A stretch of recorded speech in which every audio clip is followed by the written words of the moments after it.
Hello, and welcome to the Gundam Sentinel podcast. My name is Gordon, and I'll be your host of this limited run series.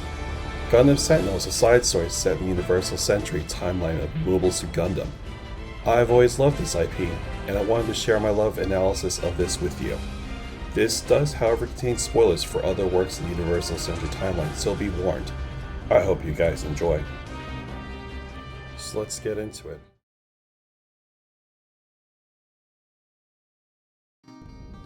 It is Universal Century 0085. Tosh Cray and Stoll Mannings were lying on real grass on a Federation military outpost in a space colony in the Psi 1 cluster. A pair of GM mobile suits stood at the maintenance facility nearby. Stoll was impressed with the grass being real and noted it took 5 years for the colony to be rebuilt following the horrors of the 1-year war. He grabbed a handful of grass and tossed it at Tosh, who was asleep. Tosh did not seem impressed by this and said it paled in comparison to the grass you'd find on Earth. The two men then talked about Tosh's upcoming transfer to the Instructor Corps. When Tosh asked Stoll about whether he applied to it as well, he reminded him that he is in fact an amputee with an artificial right leg. Cray, thinking about this, was thankful that his life was saved, but it did in fact cost Manning his right leg. The two men then parted, not aware that the next time they would meet would be under vastly different circumstances. At the same time in lunar orbit, the Federation cadet Ryu Roots was flying in a Wyvern in space in a practice drill when alarms in his aircraft indicated he was being fired upon by simulated fire. Cadet Roots, however, felt that this was just, if only he was hit in a heavily armored unit, that he would clearly survive, and then maneuvered his craft behind his instructor and simulated that he shot down as the instructor's craft. He then accelerated away in the vast darkness of space, saying, "I'm not going to lose to anyone." On the moon, Roots was called into his commanding officer's office. He was berated for his lack of respect for the chain of command. Internally, he thought that this officer, being an Earthnoid, is a part of society that makes rules that do not have any bearing on him since he was born on Side 7. The officer continued to outline Root's record, including 6 counts of disobeying an officer, 2 counts of fighting, 9 counts of disobeying orders, and 14 counts of misbehavior. If it wasn't for this notion, especially as it was coming from an Earthnoid, he was so incredibly confident in his ability and was driven to get his wings as a mobile suit pilot and then would leave. The commander then threw an envelope to Roots. The cadet asked what it was and was told it was transfer of papers to an experimental mobile suit unit. The cadet was visibly upset and wanted to go to the front lines. After the hot-headed cadet left the office, the commander asked aloud, why would they want this man anyway? Meanwhile, back on Earth, in a Federation primary training base in California, Josh offshore was fencing and hit his opponent with a fencing foil and won the match. Despite the fact that fencing was not required for training, he felt it had in fact a special charm. He thought it was a duel between men, and that was a style more fitting for a warrior. Joff Offshore was a member of the Offshore dynasty, with his whole life being meticulously groomed for political life. His father was a member of the Earth Federation Assembly. Joining the Federation served as a stepping stone for him to eventually become a Federation representative. Josh and the unnamed officer went on to discuss their future posts, saying that the assignments would be listed the next day. Further discussion continued when Josh mentioned he applied for the Instructor Corps. His sparring partner asked if he was sure about doing that. Somehow Josh felt that this would offer a new experience to him. In another base in the Federation, the Student Council president called Eaton Heathrow to the podium at a highly respected Federation Force military school. Brian A.L.I.C.E was there, who was the principal of the school, along with other top Federation Force officers. His thick eyebrow, hooked nose, gave the impression of a grizzled veteran. He was actually there in charge of the Principality of Xion's surrender at Side 3 after the 1-year war. He had no love for war, but did what he did out of a sense of duty. Principal Aino stood before Heathrow and congratulated the major, impressed of the officer he'd become, since he knew him back as a bird-brained lieutenant years ago when they served together in the battleship Bull Run. After receiving his diploma, he stepped away from the podium feeling his life was set and his future bright. At the same time, 3 green-colored Hyazaks were flying in formation through space towards the giant rock peasant in outer space. These units were based on the Xeon-manufactured Xeku, but were in fact manufactured by the Earth Federation forces. Squadron leader Lieutenant Brave Cod spun his mobile suit towards Peasant, which was a secret development facility by the Xeon for the 1-year war. After the 1-year war was over, the Federation acquired the base and was able to get their hands on the mobile suit technology created there.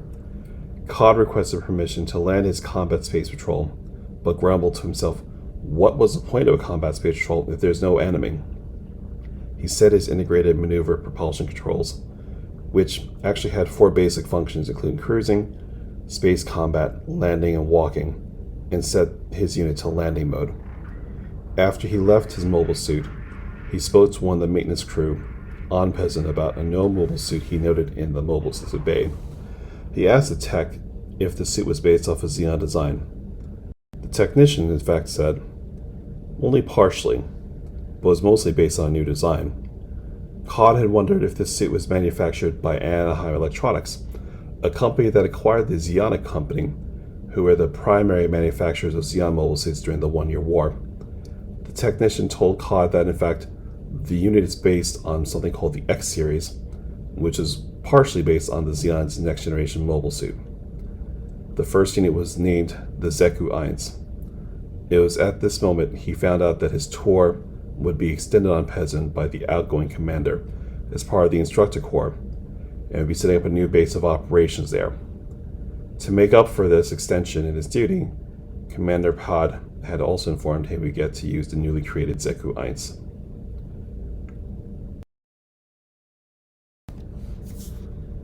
Meanwhile, at a secret base, 2 middle-aged technicians talked with a doctor by the name of Dr. Carl to inform him of completing a list with the assistance of other departments for potential Cheshire Cats. He looked at the list and was surprised to see the name of Maythrude's son on it. She was a technician who sacrificed a great deal, including raising her family, and ultimately sacrificed even her own life to protect the system. The computer system known as the System was being developed by the Federation to compensate for the loss of pilots during the 1-year war. It was built upon the IMPC and possessed artificial intelligence. The system was officially known as the Advanced Logistic and, in consequence, Cognizing Equipment, or A.L.I.C.E for short.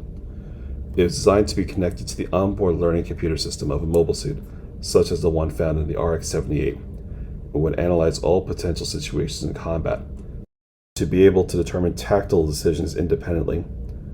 Dr. Carl envisioned a point where mobile suits could fight without actually a pilot even on board. For that to happen, Dr. Carl felt that the pilot would have to serve as a brother, a friend, or even a lover throughout its development, and needed a man who didn't play by the rules to serve as guide for A.L.I.C.E. Thus, the candidate pilots were named Cheshire Cats. He ultimately felt that she, since A.L.I.C.E was programmed with a female personality, would marry the pilot and would evolve into a true Valkyrie, which would carry the souls of fallen warriors to Valhalla. Despite the lofty goals, the A.L.I.C.E project had not received widespread support within the Federation. It also suffered from setbacks, including an explosion, which was felt to be possibly sabotage, but could not ultimately be proven. Moreover, troublemakers from within the Earth Federation forces were brought to this base, and 12 men stood in line at the hangar. 2 men were yelling at each other, and a drill sergeant had to separate them and discipline them like Bright Noah would. After the sergeant had separated them, they were ordered to state their names.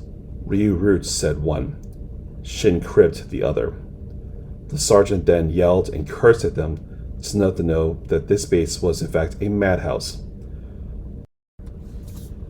In fact, actually, the initials or acronym MS did not stand for Mobile Suit at all, but for Mad Sanitarium. The only reason why they were even here was that they were psychos and were useless to the regular military. He then ordered them to fall in line. The military police then grabbed Cripps and Roots and placed him into solitary confinement for 3 days. The remaining soldiers were dismissed. Dr. Carl was disheartened that Alice would be handed to these pilots. He was particularly concerned with Mace Root's son, who was among this group. His father died during the 1-year war, and his mother died during that explosion. Dr. Carl was concerned that Ryu would feel that the Federation was responsible for the death of his parents. He thought, it looks like Alice's future will be filled with obstacles.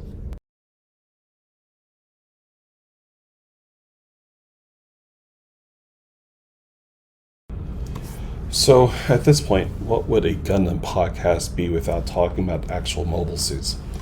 So, we're going to talk about some of the mobile suits that are featured in this particular IP, and we'll cover the Xeku Eins, which is codenamed RMS-141. Served as a progenitor of the X series that we talked about earlier in the talkback. The head height was that of 19.2 meters. Base weight was 37.63 tons, and it came in 3 general configurations. The full weight of these varied from as low as 72.5 tons to as much as 87.3 tons. It was powered by a Minovsky Ultra Compact Fusion Reactor with a generator output of 2100 kilowatts. The armor was based off a Gundarium alloy composite with a total thrust of 15,000 kilograms in 2 thrusters and 14,500 kilograms in 4 extra thrusters. It had 10 control verniers, a maximum acceleration of 1.21 Gs, and an effector sensor range of 15,000 meters. The RMS-141 was a mass-produced general mobile suit designed at the Peasant Asteroid Complex. It was created from data from Xeon engineers and then served as the basis of the X series, which would later be used by the pilots of the Instructor Corps. These veteran officers would become a faction of the Titans, and during the Peasant Rebellion, the Splinter Group would become the New Decides, which we'll talk about in a later episode. The head of the mobile suit appears to be almost bird-like, an even more elongated or exaggerated version of the Marasai, RMS-108. There are 2 circular appearing sensors over the Amano Eye, which appear to have been influenced by Xeon heritage. The asymmetrical design of the shoulder noted on the Marasai were replaced with more symmetrical units, without spikes or shoulder shields like on the Zaku. The cockpit is in the center torso, accessible by a red hatch. Xeku Eins produced enough power from a large enough generator, which allowed it to power multiple different weapon systems. This modular design allowed for a general mobile suit such as the Xeku Eins to extend its mission profiles. The Type 1 had 2 external propellant tanks attached to either shoulder, along with a beam rifle with attached grenade launchers underneath. The beam rifle is powered by a rechargeable energy cap. It also carried up to 4 beam sabers with a maximum output of 0.9 megawatts.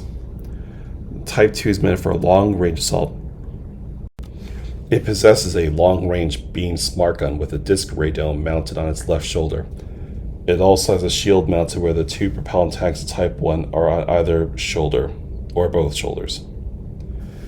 Type 3 is a heavy assault class meant for attacking or defending bases. It possesses a 120mm machine gun with 6,000 rounds of ammunition mounted in either a large drum fed by a belt attached to either shoulder. Optional weapons include a Stormfaust, which is essentially an unguided single-use rocket power grenade attached to a tube. They also can carry clay bazookas similar to the RMS-099 or Rick Diaz from the Grips War of Zeta Gundam.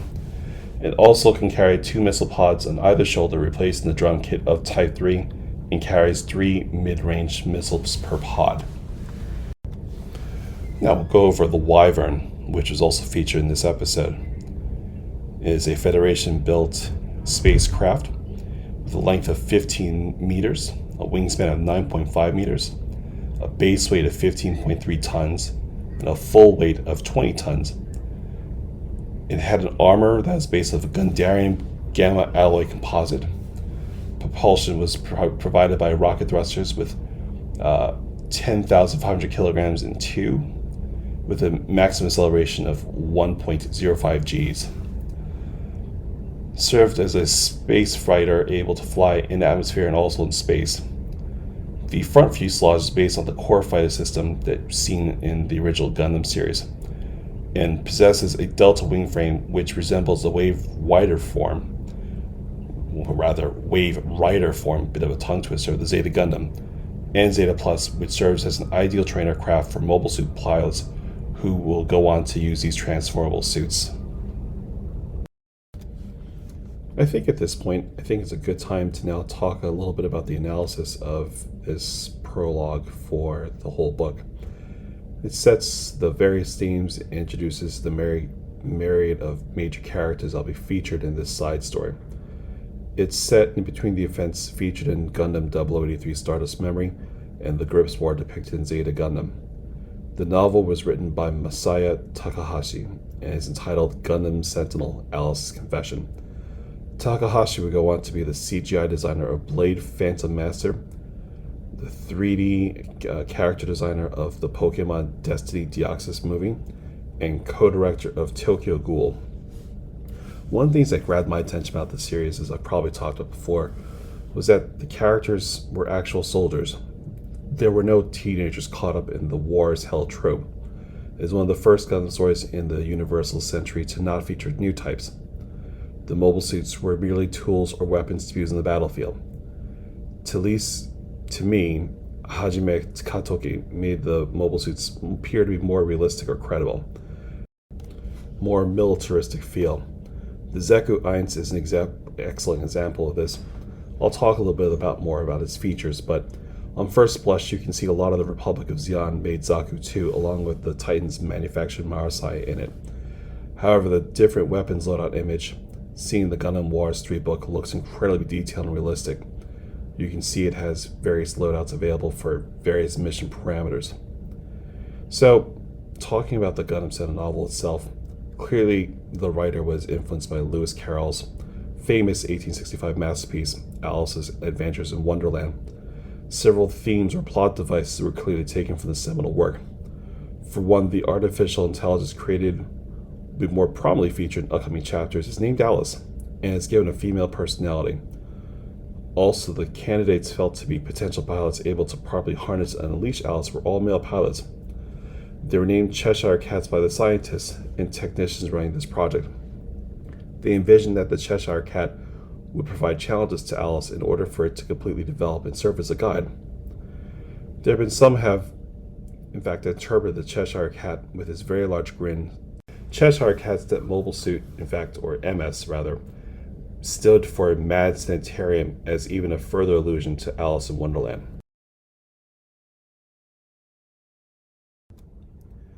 I'll have on Twitter, on my account at Gundam Sentinel 2, pictures of the units featured and also some of the characters that are introduced that you could check out anytime you'd like. On next episode of Gundam Sentinel Podcast, we will actually go into Chapter 1, titled Revolt in Pesum. We will cover the end of the Grips War, or the end of Zeta Gundam, which, by the way, if you've not watched yet, is definitely a spoiler. We'll also talk about the formation of the Alpha Task Force and path towards its fated encounter with the Noodicides. Also, we'll talk about the historical connection with the Noodicides and a famous part of Japanese history. I hope you can check it out next time on Gundam Sentinel Podcast.